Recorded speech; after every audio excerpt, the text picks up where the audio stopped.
ई पाठशाला के YouTube channel पे आप सबका स्वागत है। और जैसा कि आप लोग जानते हैं कि पिछले क्लास में हम लोगों ने मगध साम्राज्य के बारे में पढ़ा था। और आप लोग जैसा कि पढ़े होंगे पिछले क्लास में कि मगध साम्राज्य जो है, मगध साम्राज्य प्राचीन भारत में लगभग महाजनपद काल की अगर हम लोग बात करें तो महाजनपद काल में 16 महाजनपदों में सबसे जो शक्तिशाली महाजनपद बन के उभरा था वो था मगध। ठीक है। और मगध साम्राज्य के बारे में मैंने बताया था कि मगध साम्राज्य एक शक्तिशाली साम्राज्य होने के कारण जो उत्तर भारत वाला मेन जो इलाका है, ठीक है, खास करके बिहार, बंगाल और उत्तर प्रदेश के एरिया में जो भी उस समय के महाजनपद स्थित थे, तो उन महाजनपदों पे मगध महाजनपद ने अपनी विस्तारवादी नीति का प्रयोग किया और उन्हें एक एक करके अपने कब्जे में लेना शुरू कर दिया था। ठीक है। तो खैर वो तो महाजनपद काल की बात रही।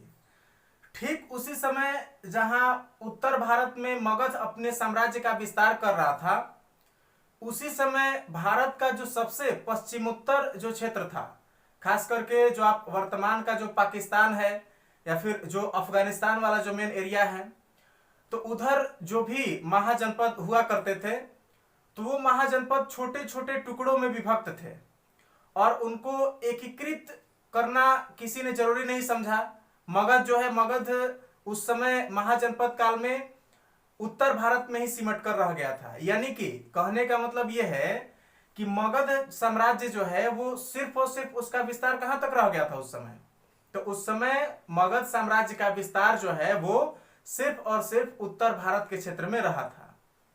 और जो पश्चिमोत्तर भारत है, ठीक है, जो पश्चिमी जो भारत था, वहां पे कहीं ना कहीं मगध साम्राज्य की पकड़ मजबूत नहीं हो पाई थी। मगध साम्राज्य जो है वो आप अगर देखें तो व्यास नदी के पूर्वी जो तट है, ठीक है, व्यास नदी के पूर्वी तट तक लगभग मगध साम्राज्य का विस्तार था। और पश्चिमी जो भारत था वहां पे कोई भी एक शक्तिशाली साम्राज्य न होने के कारण उस एरिया में आगे चल के काफी ज्यादा मात्रा में विदेशी आक्रमण होने शुरू हो गए थे। और उन्हीं विदेशी आक्रमणों को आज के लेक्चर में हम लोग पढ़ेंगे। तो चलिए आज का लेक्चर हम लोग शुरू करते हैं और इसमें ध्यान दीजिएगा, आज का जो हम लोग का टॉपिक रहेगा उसमें हम लोग पढ़ेंगे प्राचीन भारत में। ध्यान से समझिएगा, आज हम लोग को क्या पढ़ना है जी? तो आज हम लोग को पढ़ना है प्राचीन भारत में विदेशी आक्रमण। ठीक है, प्राचीन भारत में विदेशी आक्रमण जो हुए थे उनके बारे में आज हम लोग को पढ़ना है। ध्यान पूर्वक सिर्फ सुनिएगा, सिर्फ सुन लीजिएगा तो आपका काम जो है यहां से बन जाएगा। अगर हम लोग देखें तो जैसा कि मैंने अभी तुरंत बताया कि पश्चिमी जो भारत है, पश्चिमोत्तर भारत जो है, वहां पे कोई शक्तिशाली साम्राज्य नहीं हुआ करता था। और जब शक्तिशाली साम्राज्य नहीं था तो उस स्थिति में जो पश्चिमी इलाका था भारत का वो छोटे छोटे टुकड़ों में बटा हुआ था। और जब छोटे छोटे टुकड़ों में बटा था तो एक तरह से वो इनविटेशन था विदेशी आक्रांताओं के लिए, विदेशी आक्रमणकारियों के लिए, कि वो आ करके और भारत पे आक्रमण करें। ठीक। और इसी कड़ी में अगर हम लोग देखें तो प्राचीन भारत में जो भारत का पश्चिमोत्तर एरिया था, पश्चिमोत्तर जो भाग था, वहां पे स्टार्टिंग में 2 आक्रमण का उल्लेख मिलता है, 2 आक्रमण का प्रमाण मिलता है। और उन दोनों आक्रमणों की बात करें तो सबसे फर्स्ट में जो आक्रमण हुआ था भारत में विदेशियों का, तो वो आक्रमण हुआ था ईरानियों का। ठीक है, ईरान का आक्रमण। स्टार्टिंग में सबसे पहले किसने आक्रमण किया था? तो सबसे पहले भारत पे आक्रमण करने वाला जो देश था वो कौन सा था? वो था ईरान। ठीक है। दूसरा जो आक्रमण हुआ भारत पे वो यूनानियों के द्वारा किया गया। ध्यान से समझिएगा, यूनान का आक्रमण। ठीक ना। यूनान के आक्रमण में मेन हम लोग देखेंगे सिकंदर के बारे में। ठीक है, सिकंदर के बारे में देखेंगे। और ईरानी आक्रमणकारियों की बात करें तो इसमें सबसे पहले आपको ध्यान देना है कि स्टार्टिंग में तो सबसे पहले हम लोग समझेंगे कि ईरानी साम्राज्य की स्थापना किसने की थी और फिर वो कैसे भारत तक पहुंचे थे, पूरा कहानी हम लोग देखेंगे। स्टार्टिंग में सबसे पहले पहले अगर हम लोग देखें तो सबसे पहला जो ईरानी शासक हुआ था उसका नाम था साइरस, ठीक है, Cyrus second. Cyrus second starting में जो है लगभग लगभग मान के चलिए कि 558 ईसा पूर्व से लेकर के और 529 ईसा पूर्व तक ये ईरान पर जो है शासन किया था। और ईरान में हखामनी वंश, ध्यान से समझिएगा, हखामनी वंश की स्थापना किया था। कौन? साइरस सेकंड, ठीक है। दूसरा जो इसमें हुआ इसी का पुत्र था जिसका नाम था केम्बिसिज, ठीक है, केम्बिसिज, ये साइरस द्वितीय का पुत्र था। हालांकि इसके बारे में कुछ ज्यादा चीज आपको याद नहीं रखना है, क्योंकि इसने ना तो अपने साम्राज्य का विस्तार किया और ना ही साम्राज्य की प्रशासनिक स्थितियों को सुदृढ़ किया। मतलब एक तरह से ये कहा जा सकता है कि ये जब शासक बना तो उस समय हखामनी साम्राज्य में आंतरिक कलह काफी बढ़ चुका था और उन्हीं कलहों को शांत करने में इसका पूरा का पूरा शासन का जो मेन पीरियड था वो खत्म हो गया, ठीक है। ये लगभग लगभग 529 में शासक बना और 522 ईसा पूर्व तक लगभग लगभग ये शासक रहा था। उसके बाद में इसका शासन समाप्त हो गया और ये कुछ विशेष कार्य नहीं कर पाया था। तीसरा जो इसमें शासक हुआ जो कि काफी महत्वपूर्ण है उसका नाम था डेरियस प्रथम, ठीक है, डेरियस प्रथम। ये 522 ईसा पूर्व में शासक बना था और लगभग लगभग मान के चलिए कि ये 486, ठीक है, 486 ईसा पूर्व तक हखामनी वंश पे शासन किया था। डेरियस प्रथम जो है इसी ने भारत पर आक्रमण किया, ठीक है। भारत पर आक्रमण की अगर हम लोग बात करें तो भारत पर आक्रमण करने वाला सबसे प्रथम जो ईरानी था वो कौन सा था? वो था डेरियस प्रथम। स्टार्टिंग में ऐसे साइरस द्वितीय ने भी आक्रमण का प्रयास किया था लेकिन ये असफल हो गया था। सबसे पहला जो सफल आक्रमण किया गया भारत पे वो डेरियस प्रथम के द्वारा किया गया था, ठीक है। इसके बाद में लास्ट में एक और शासक को हम लोग देखेंगे जिसका नाम था जराक्सिज, ठीक है। जराक्सिज शासक बना था जो कि लगभग 486 से लेकर के और 465 ईसा पूर्व तक शासन किया था, ठीक है। तो इन चार शासकों के बारे में हम लोग ईरानी आक्रमण जब पढ़ेंगे तो इन चार शासकों का नाम सामने आएगा और इन चारों के बारे में हम लोग को इस लेक्चर में स्टार्टिंग में पढ़ना है। जब ईरानी आक्रमण खत्म कर लेंगे तो उसके बाद में हम लोग सिकंदर का आक्रमण स्टार्ट करेंगे। क्योंकि ईरानियों को पराजित करने के बाद ही सिकंदर जो है वो भारत में पहुंचा था, तो इसलिए ईरानियों के बारे में पूरा उनका बैकग्राउंड जो है ये जानना जरूरी हो जाता है कि कौन कौन से शासक बने थे हखामनी वंश में और उनमें से किसको सिकंदर ने पराजित किया था, ठीक है। तो चलिए अब हम लोग स्टार्ट करते हैं मेन ईरान का आक्रमण। ईरान के आक्रमण की बात करें तो इसमें सबसे पहले पहले आपको ध्यान देना है कि ईरान में जो सबसे फर्स्ट आपको शासक मिला उसका नाम था साइरस द्वितीय, ठीक है। साइरस द्वितीय जो है ये ईरान में हखामनी वंश का या हखामनी साम्राज्य जो था उसका संस्थापक था प्लस में प्रथम शासक था, ठीक है। तो ये चीज आपको ध्यान रखना है। ईरान में शासन किसका चल रहा था जी? तो हखामनी वंश का, ठीक ना, हखामनी वंश। और हखामनी वंश का संस्थापक जो है, ध्यान से समझिएगा, हखामनी वंश का संस्थापक जो है वो कौन सा था? तो वो था साइरस द्वितीय। यानी कि साइरस द्वितीय ने सबसे पहले जो है ईरान में हखामनी वंश का स्थापना किया था। और इसके बारे में एक सबसे महत्वपूर्ण चीज याद ये रखना है कि इसी के समय में आपको ध्यान देना है कि एक व्यक्ति थे जिनका नाम था प्लिनी, ठीक है। प्लिनी एक लेखक थे और उनके अगर हम लोग वर्णन को पढ़ें, प्लिनी का अगर हम लोग वर्णन पढ़ें तो उनके अनुसार जो साइरस द्वितीय को आप देख पा रहे हैं, तो प्लिनी के अनुसार साइरस द्वितीय ने जो सिंध क्षेत्र है, तो सिंध में ही एक जगह था जिसका नाम था कपिसा। ठीक है, कपिसा।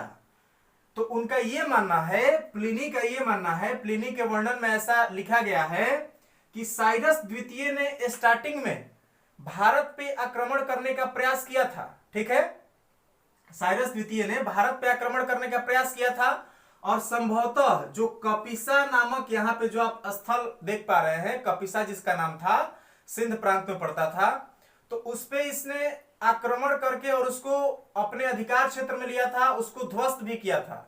लेकिन उसके बाद में इसने वहां से मतलब कि ये चला गया और भारत में अपने साम्राज्य विस्तार को ज्यादा नहीं कर पाया था, तो इसलिए इसका नाम बहुत ज्यादा इंपॉर्टेंट नहीं है। एक चीज आपको ध्यान देना है कि साइरस द्वितीय जो है, साइरस द्वितीय अपने पूरे शासन काल में जो है कभी मतलब दूसरे जगह जाकर के अपने साम्राज्य का विस्तार नहीं कर पाया था। ये आमतौर पे अपने गृह युद्ध में ही उलझा रह गया था। ठीक है, और गृह युद्ध में ही आपको एक प्रजाति मिलेगी जिसका नाम था डरबाइक। तो डरबाइक जो जनजाति था, इससे युद्ध करते समय साइरस द्वितीय की मृत्यु हो गई। ठीक है, तो साइरस द्वितीय के बारे में इतनी चीजें आपको याद रखनी है। एक बार फिर से सुनिए, भारत पर सबसे पहले आक्रमण करने का प्रयास किसने किया था? तो साइरस द्वितीय। ठीक है, हखामनी वंश का संस्थापक कौन था? तो साइरस द्वितीय।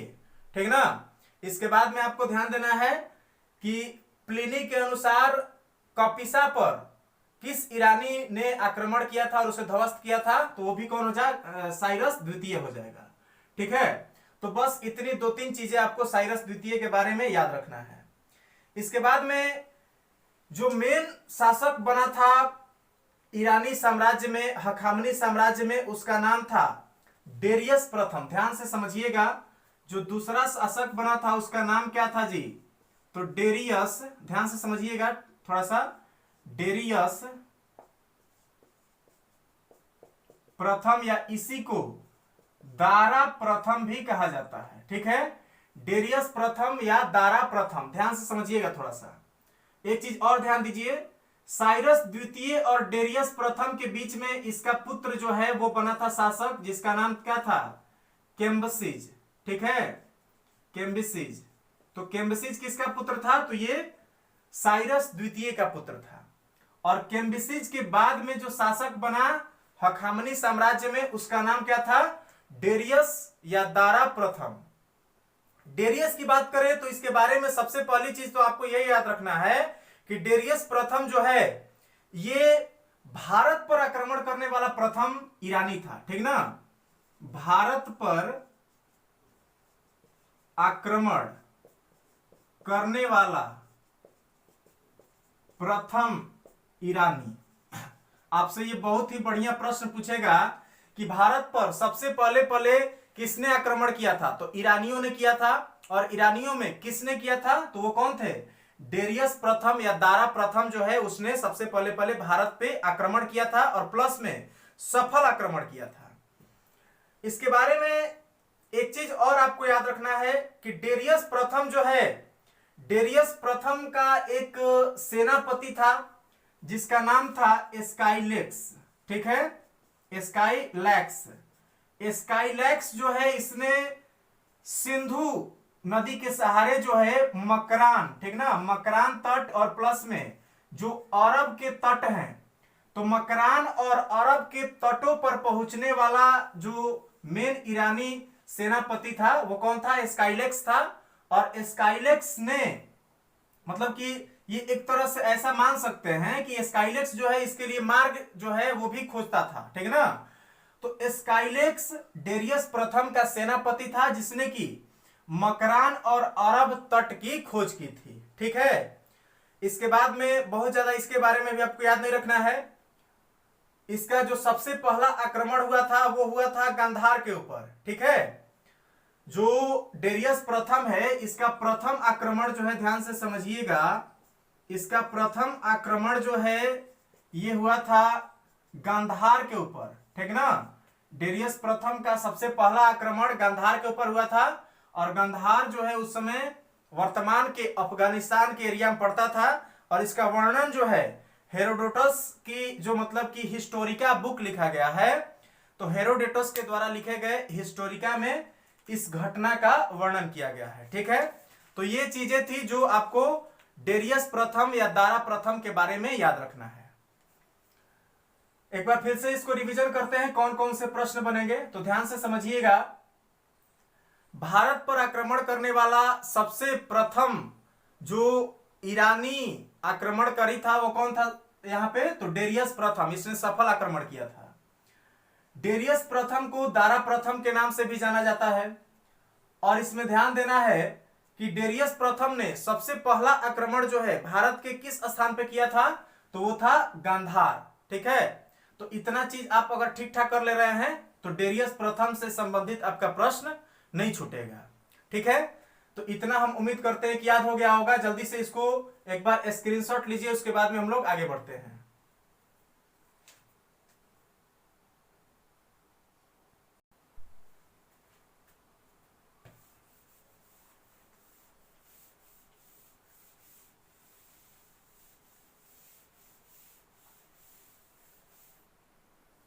चलिए थोड़ा सा आगे बढ़ते हैं अब। डेरियस प्रथम की मृत्यु के बाद में उसका पुत्र था जिसका नाम क्या था जी, तो जराक्सिज। ठीक है, जराक्सिज जो है ये डेरियस प्रथम का पुत्र था, जो कि लगभग 486 ईसा पूर्व में शासक बना और 465 ईसा पूर्व तक लगभग शासन किया था। ठीक है, हखामनी वंश में। जराक्सिज प्रथम के बारे में आपको ध्यान देना है कि इसने बहुत ज्यादा अपने साम्राज्य का विस्तार तो नहीं किया, लेकिन इसके पिता के द्वारा जो विरासत में इसको साम्राज्य दिया गया था, जो हखामनी साम्राज्य दिया गया था डेरियस प्रथम के द्वारा, तो उस साम्राज्य को बचाने में यह सफल रहा था। हालांकि आपको ध्यान देना है कि यूनानियों के द्वारा, ध्यान से समझिएगा, ये यूनानियों के द्वारा पराजित होने वाला प्रथम ईरानी था। ठीक ना, यूनानियों से पराजित हुआ, पहली चीज यूनानियों से पराजित हुआ।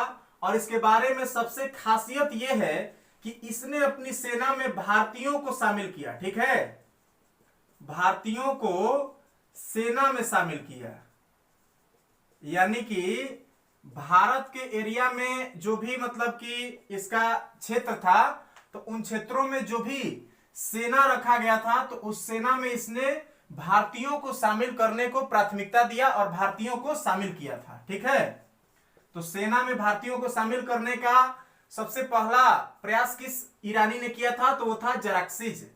जराक्सिज को हम लोग कहीं कहीं छयार्स के नाम से भी जानते हैं। जराक्सिज को और किस नाम से जानते हैं, तो छयार्स के नाम से जानते हैं।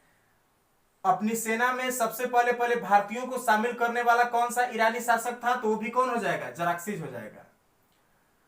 जराक्सिज के समय से ही ईरानी जो है वो यूनानियों से, ठीक ना, यमन से पराजित होने शुरू हो गए। और इसी में हम लोग देखेंगे तो जो सबसे लास्ट जो मेन यहाँ पे ईरानी शासक हुआ था उसका नाम था दारा तृतीय। ठीक है, दारा तृतीय। और दारा तृतीय जो है ये अंतिम शासक था। ठीक ना, अंतिम शासक, ये हखामनी वंश का अंतिम शासक था, जो किससे पराजित हुआ था, तो ये सिकंदर से पराजित हुआ था। किससे पराजित हुआ था, तो सिकंदर से पराजित हुआ,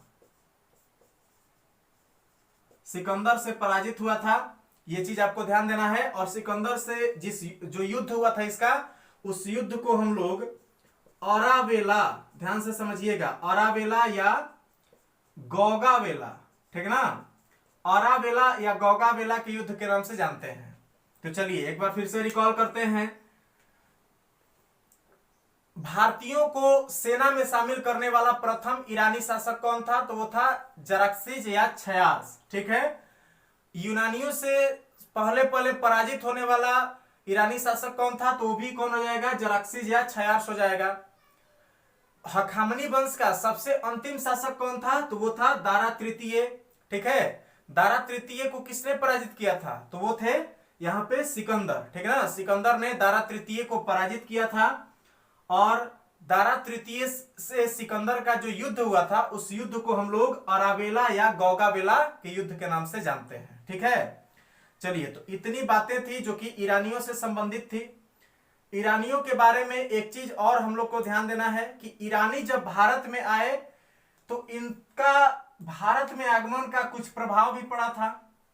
और प्रभाव की अगर बात करें तो इसका सबसे बड़ा प्रभाव यह था कि ईरानियों से ही हमें अरमाइक, ठीक है, अरमाइक और जो खरोष्ठी लिपि थी, ठीक ना, यूनानी जो सॉरी यहाँ पे ईरानी जो थे, तो ईरानियों से ही, ईरानियों के आगमन से ही भारत में अरमाइक और खरोष्ठी लिपि का विकास हुआ था। और दूसरा इसमें ध्यान देना है कि इनके आने के बाद से ही अभिलेख लिखने का कार्य जो है वो स्टार्ट हुआ।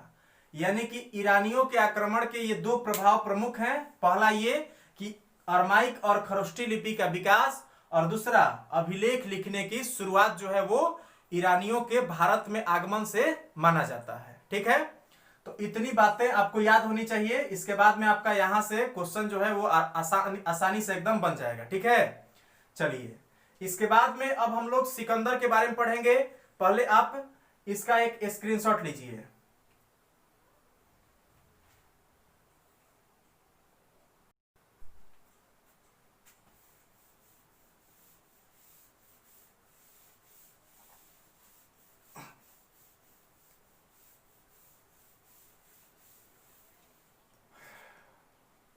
चलिए, अभी तक मैंने आप सबको बताया ईरानियों के बारे में कि ईरानी आक्रमण कौन कौन से हुए थे, ये हम लोगों ने अभी तक सीखा। अब जो है, अब हम लोग भारत पे जो मेन यूनानियों का जो आक्रमण हुआ था, ध्यान से समझिएगा, यूनानी आक्रमण जो हुए थे भारत पे, उसके बारे में अब हम लोग पढ़ेंगे। तो यूनानी आक्रमण स्टार्ट करने से पहले ये जरूरी हो जाता है कि आखिर यूनानी थे कौन। तो आप लोग ध्यान से समझिए कि जो ग्रीक या मेसोडोनिया था, ठीक है, मेसोडोनिया, तो मेसोडोनिया में ही ध्यान से समझिएगा कि मेसोडोनिया में ही ये बात है, लगभग मेसोडोनिया में ये मतलब कि स्थापित हुआ था। और ये लगभग घटना है 359 ईसा पूर्व की, ठीक है। 359 ईसा पूर्व में मेसोडोनिया में एक व्यक्ति थे जिनका नाम था फिलिप। ध्यान से समझिएगा, फिलिप द्वितीय। यानी कि यूनानी साम्राज्य की स्थापना जो है मेसोडोनिया में फिलिप द्वितीय के द्वारा किया गया, ठीक है, फिलिप द्वितीय। और कब किया गया था? तो 359 ईसा पूर्व में इस साम्राज्य की स्थापना की गई थी। यही फिलिप जो है ये सिकंदर के पिता थे, ठीक है। सिकंदर के पिता का ही नाम क्या था? फिलिप द्वितीय। तो फिलिप द्वितीय ने 359 ईसा पूर्व में मेसोडोनिया में यूनानी साम्राज्य की स्थापना किए।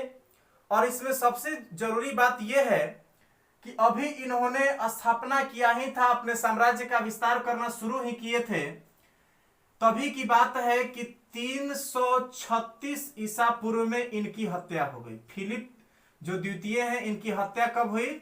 तो फिलिप द्वितीय की हत्या कर दी गई 336 ईस्वी में।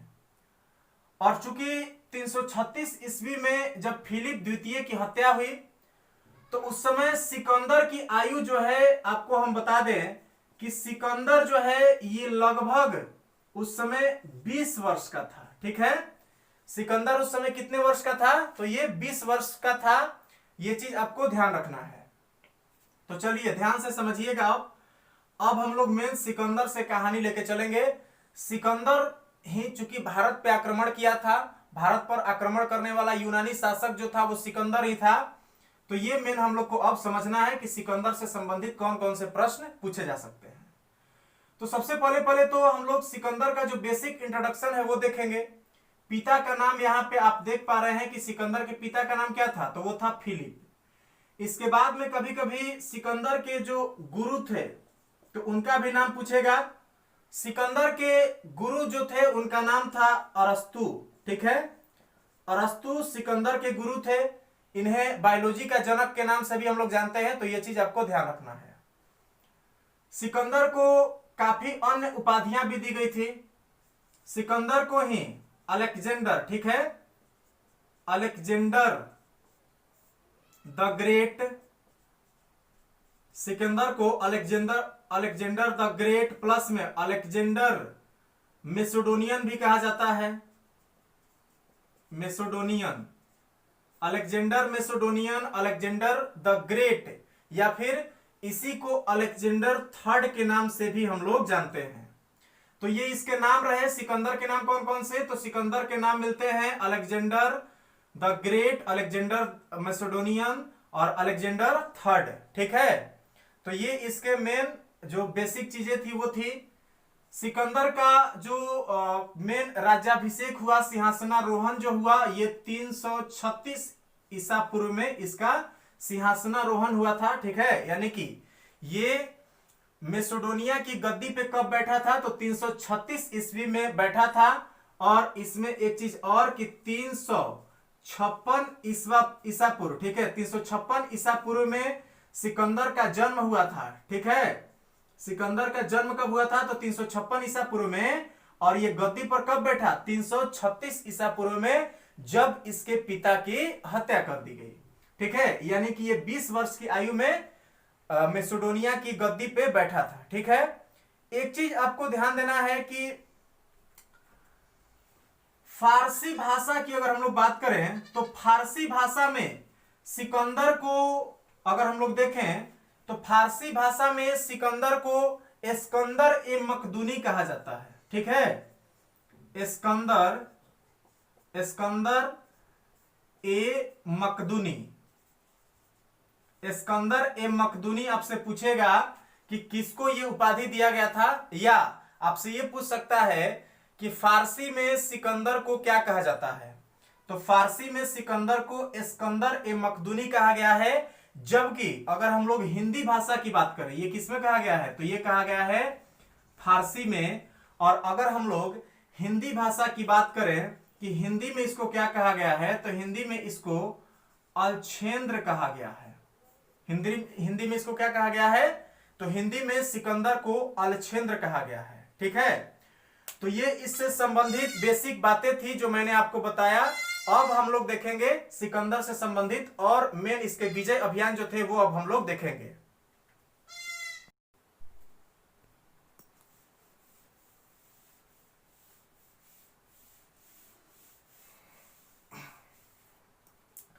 चलिए, अब आप लोग को ध्यान देना है, चूंकि मैंने अभी जस्ट पहले आपको बताया कि जो सिकंदर था, ठीक है, तो सिकंदर का राज्यारोहण जो है ये 336 ईसा पूर्व में हुआ। ठीक है ना, सिकंदर का राज्यारोहण जो है वो कब हुआ? तो सिकंदर का राज्यारोहण 336 ईसा पूर्व में हुआ था। ठीक, स्टार्टिंग में क्या हुआ कि राज्यारोहण के बाद में चूंकि उस एरिया में ईरानियों का वर्चस्व बहुत ज्यादा था। ठीक है ना, उस एरिया में ईरानियों का वर्चस्व बहुत ज्यादा था। और इसीलिए आपको ध्यान देना है कि सिकंदर ने अपने जीवन का, अपने शासन काल का जो स्टार्टिंग वाला मेन जो पीरियड था, आपको ध्यान देना है 300, ठीक है, 334 से जो इसने स्टार्ट किया तो 330 ईसा पूर्व तक, ठीक ना, 334 ईसा पूर्व से लेकर के और 330 ईसा पूर्व तक इसने सबसे पहले ईरानियों का दमन किया। ठीक है, 334 से 330 ईसा पूर्व तक इसने ईरानियों का दमन किया। ईरानियों का दमन यानी कि ईरान का जो मेन शासन था, जो हखामनी वंश का साम्राज्य स्थापित हुआ था, तो हखामनी वंश के शासकों को इसने सबसे पहले दमन करने का कार्य किया। और 334 ईसा पूर्व से लेकर के और 330 ईसा पूर्व तक ये इसी में लगा रहा। ठीक है, इसी समय क्या हुआ कि जब ये ईरानियों का दमन करने में लगा था तो उस समय आपको ध्यान देना है कि एक यूनानी लेखक थे जिनका नाम था हेरोडोटस। ठीक है, हेरोडोटस। हेरोडोटस ने अपनी पुस्तक लिखी थी जिसका नाम था हिस्टोरिका। ठीक ना, इनकी पुस्तक का क्या नाम था? तो हिस्टोरिका। इनकी पुस्तक जो थी हिस्टोरिका, तो इस हिस्टोरिका नामक पुस्तक में हेरोडोटस ने भारत को काफी ज्यादा संपत्ति वाला देश के रूप में वर्णन किया था। ठीक है, और इसमें हेरोडोटस की जो हिस्टोरिका बुक है, इसमें भारत को अपार धन संपदा से परिपूर्ण और खुशहाल और धनी देश के रूप में वर्णन किया गया था। अब लगे हाथों सिकंदर को भी जब टाइम मिलता था और इनकी हिस्टोरिका उठा के जब देखता था, तो उसके मन में भी ये भाव जगने लगा कि क्यों न हम एक बार भारत भी जा करके और घूम के आए, कि वहां पे आखिर इतना लिखा गया है तो कुछ तो होगा। तो इसके मन में भी ये मतलब लालसा उत्पन्न होने लगी कि अब हमको एक बार जा करके और भारत पे भी आक्रमण करना चाहिए, क्योंकि इतना ज्यादा धन है और इस टोटल धन को अगर हम अपने अधिकार में कर लेते हैं, जीत लेते हैं, लूट के लेके चले आते हैं, अपने साम्राज्य में अगर मिला लेते हैं भारत को, तो फिर हमारा साम्राज्य क्या हो जाएगा? तो काफी ज्यादा धनी हो जाएगा। और इसी उद्देश्य को साथ में लेकर के आपको ध्यान देना है कि सिकंदर जो है ईरानियों का दमन करने के बाद में 326 यानी कि 3 दूना 6 ईसा पूर्व, ठीक है, 326 ईसा पूर्व में ये भारत की ओर बढ़ा। और आपको ध्यान देना है कि 326 ईसा पूर्व में इसने भारत पर आक्रमण किया। ठीक ना, भारत पर आक्रमण किया।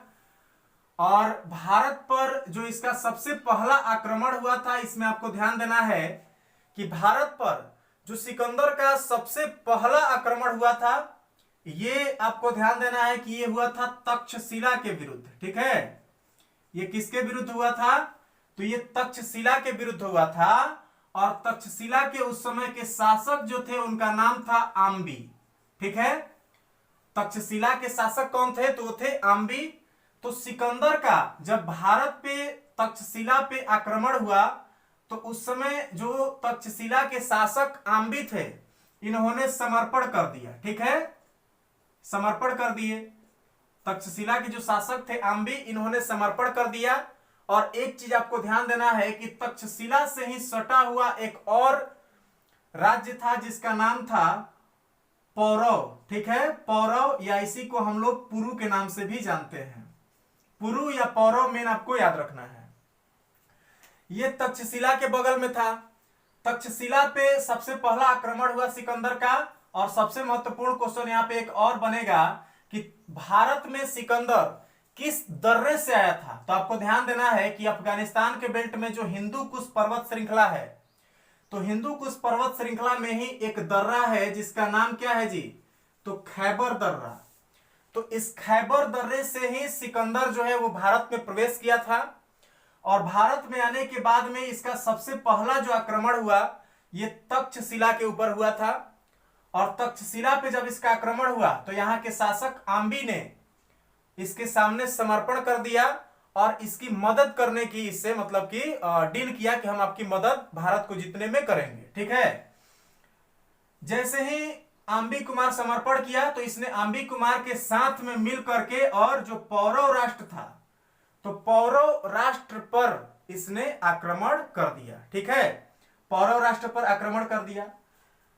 पौरव राष्ट्र पर जब सिकंदर का आक्रमण हुआ, तो उस समय यहां के शासक जो थे उनका नाम था पोरस। ठीक है, पोरस यूनानियों के द्वारा कहा गया है, वैसे इनका नाम पुरु था। ठीक ना, तो पुरु या पोरस यहाँ के शासक थे, जो कि काफी ज्यादा बहादुरी के साथ में सिकंदर से युद्ध किए। और अंततः युद्ध करते हुए पोरस जो है ये पराजित हो गए थे। ठीक ना, सिकंदर से युद्ध करते हुए पोरस जो है ये पराजित हो गए थे। ये युद्ध जो है पोरस के साथ सिकंदर का जो युद्ध हुआ था, ध्यान से समझिएगा, सिकंदर और पोरस का जो युद्ध हुआ था, ये युद्ध झेलम नदी के तट पर हुआ था। किस नदी के तट पर? झेलम नदी के तट पर हुआ था। और इसीलिए चूंकि झेलम को प्राचीन काल में आपको हम बताए थे कि वितस्ता कहा जाता था, और इसीलिए जो युद्ध हुआ था, ठीक ना, पोरस और सिकंदर के बीच में जो झेलम नदी के तट पे युद्ध हुआ था, इस युद्ध को हम लोग वितस्ता या हाइडे स्पीज, ठीक है, हाइडे स्पीज के युद्ध के नाम से जानते हैं। हाइडे स्पीज के युद्ध या फिर वितस्ता के युद्ध के नाम से जानते हैं। तो आपसे पूछेगा कि सिकंदर और पोरस के बीच में युद्ध किस नदी के तट पर लड़ा गया था, तो झेलम। उस युद्ध को किस नाम से जानते हैं, तो वितस्ता का युद्ध या फिर हाइडे स्पीच के युद्ध के नाम से हम उसको जानते हैं। ठीक है, अब आपको ध्यान देना है कि चूंकि इस युद्ध में पोरस जो है भले ही पराजित हो गए थे, लेकिन सिकंदर भी अभी तक जितना मतलब अभियान करके आया था, जितने राजा लोगों से लड़ा था, उन सब में सबसे बहादुर जो शासक थे वो पोरस मिले थे उसको। ठीक है, वो पोरस की बहादुरी से इतना ज्यादा प्रसन्न हुआ कि ऐसा मतलब किंवदंतियों में ऐसी कहानी कही जाती है कि जब पोरस को पकड़ करके और सिकंदर के पास ले जाया गया तो इसने पूछा पोरस से कि आखिर आपके साथ अब क्या किया जाए। तो पोरस चूंकि हार चुके थे और आमतौर पे सिकंदर के पास उससे हारने वाले जो भी राजा उसके पास जाते थे तो उसके सामने सिर झुकाकर खड़े होते थे, और ये पोरस जो है ये उस समय भी एकदम टाइट खड़े थे। और इनसे जब पूछा गया कि आपसे क्या किया जाए आपके साथ, तो उस समय भी इन्होंने अपने पूरे राजसी शानो शौकत के साथ कहा था कि वही आप कीजिए हमारे साथ जो एक राजा को शोभा देता है दूसरे राजा के साथ करते हुए। ठीक है, तो इनके इस वीरता से प्रसन्न होकर के सिकंदर ने इनके राज्य को वापस कर दिया, और राज्य को वापस करने के बदले कहा कि जी जब आपको हम अपना राज्य वापस कर ही दे रहे हैं आपका, तो आप हमारा भी एक बात मानिए।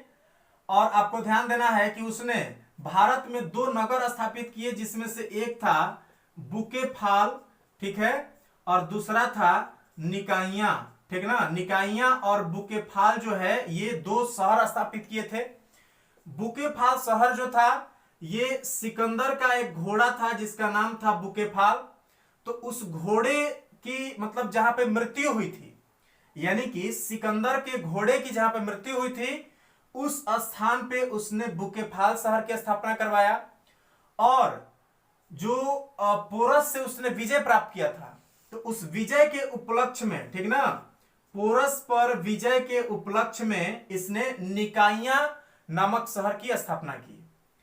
इसके अतिरिक्त जो मेन अफगानिस्तान वाला बेल्ट है, तो उधर सिकंदर ने एक मतलब कि उपनिवेश भी अपना स्थापित किया था जिसे हम लोग सिकंदरिया के नाम से जानते हैं। ठीक है, सिकंदरिया उपनिवेश की स्थापना किया था। कहां पे, तो ये हुआ था अफगानिस्तान के एरिया में मेन ये मतलब कि उपनिवेश स्थापित हुआ था। ठीक है, चलिए इतना चीज पहले आप नोट कीजिए, इसके बाद में हम लोग आगे देखेंगे।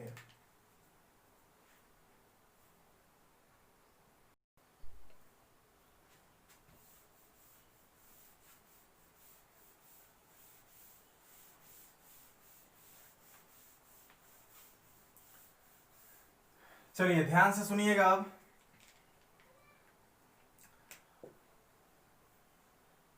पोरस को पराजित करने के बाद में सिकंदर जो है अपनी सेना को लेकर के पूर्व की ओर बढ़ा। ठीक है, अपनी सेना को लेकर के पूर्व की ओर बढ़ा, जिसमें आपको ध्यान देना है कि एक आपको इसी में मिलेंगे ग्लॉग निकाय। ठीक है, ग्लॉग निकाय, तो ग्लॉग निकाय और कठ, ग्लॉग निकाय और कठ ये जनजातियां थी जो कि जब सिकंदर पूरब की ओर बढ़ रहा था तो उस समय इन जनजातियों से सिकंदर का युद्ध हुआ। हालांकि इनको उसने पराजित कर दिया काफी आसानी से, और ग्लॉग निकाय और कठ जनजातियों को पराजित करने के बाद में इनको पराजित करते हुए सिकंदर की सेना जो है वो व्यास नदी के तट पर पहुंच गई।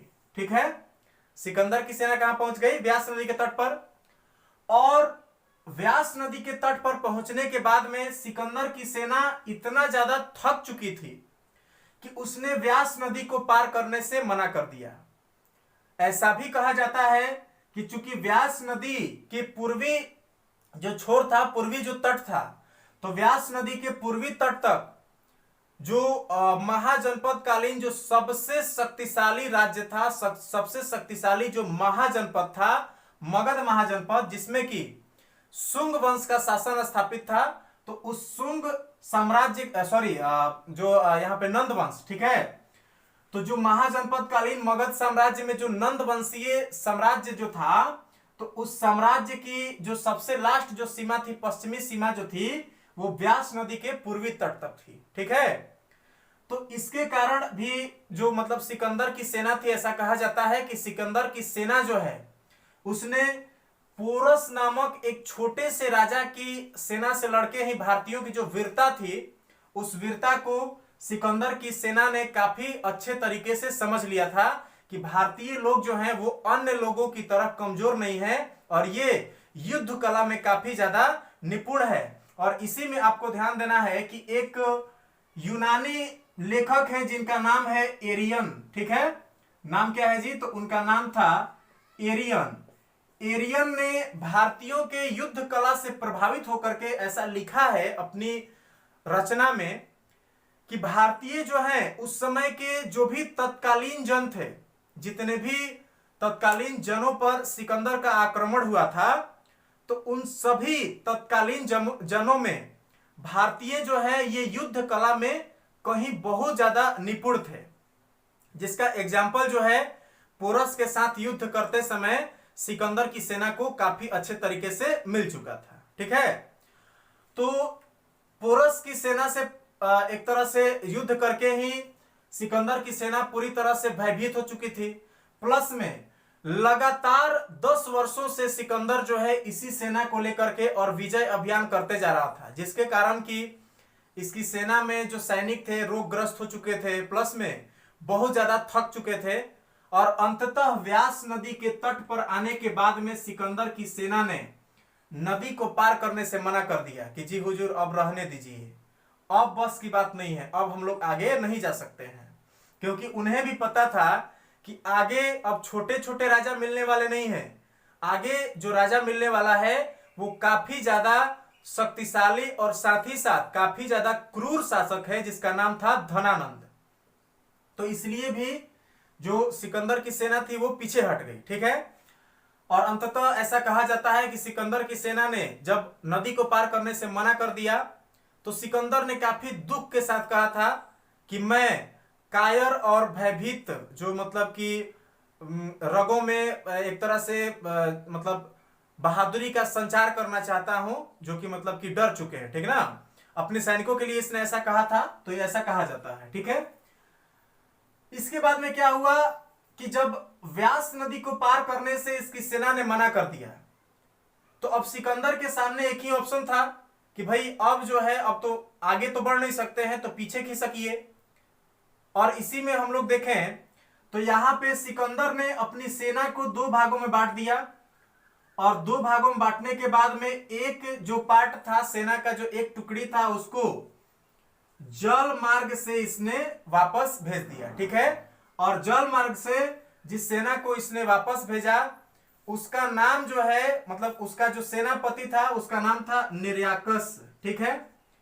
निर्याकस के नेतृत्व में इसने अपनी जल सेना को मकरान तट के किनारे किनारे होते हुए वापस लौटा दिया, ठीक है।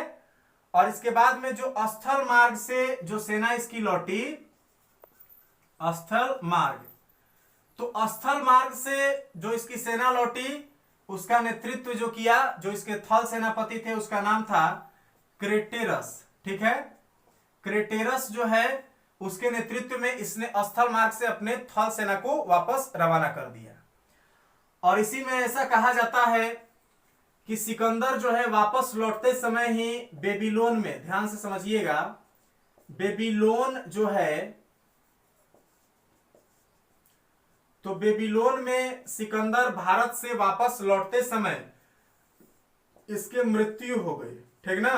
बेबीलोन में सिकंदर जो है वो भारत से वापस लौटते समय इसकी मृत्यु हो गई 323 ईसा पूर्व में। 323 ईसा पूर्व में इसकी मृत्यु हुई थी। कहां हुई थी? तो ये बेबीलोन में हुई थी।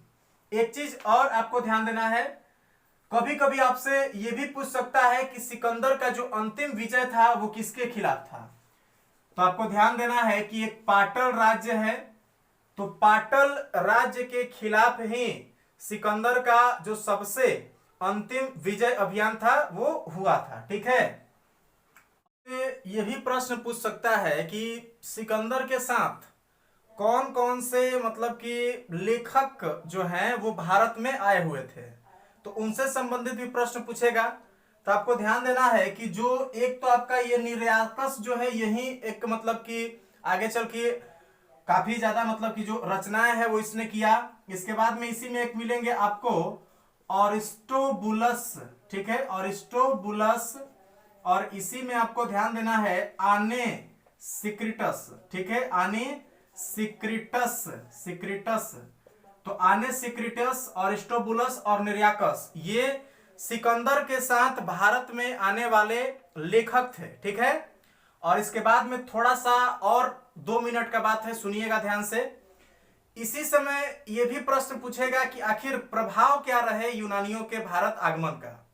तो आपको ध्यान देना है कि सबसे पहले तो यह है कि चूंकि यूनानी जब भारत में आए तो उन्होंने जो पश्चिमोत्तर भारत था, तो पश्चिमोत्तर भारत में जैसा कि इस लेक्चर के स्टार्टिंग में ही मैंने बताया था कि वो छोटे छोटे खंडों में बटा हुआ था, तो उन छोटे छोटे खंडों को यूनानियों ने जीत करके और एक साथ एकीकृत किया।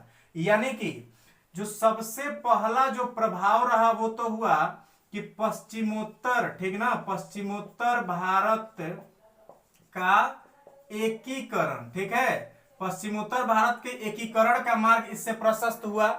और आपको ध्यान देना है कि पश्चिमोत्तर भारत जो है उसमें यूनानियों के आक्रमण के कारण ही उस टाइप का माहौल बना कि आगे चल के चंद्रगुप्त मौर्य ने इसको एकीकृत करके और एक अखंड भारत का निर्माण करने में वो सफल हो पाए थे। ठीक है, इसके बाद में एक चीज और कि यूनानियों के द्वारा ही सबसे पहले हम लोगों ने सिक्का ढालना सीखा था। ठीक है, सिक्का ढालना जो है ये सबसे पहले हम लोगों ने यूनानियों से सीखा।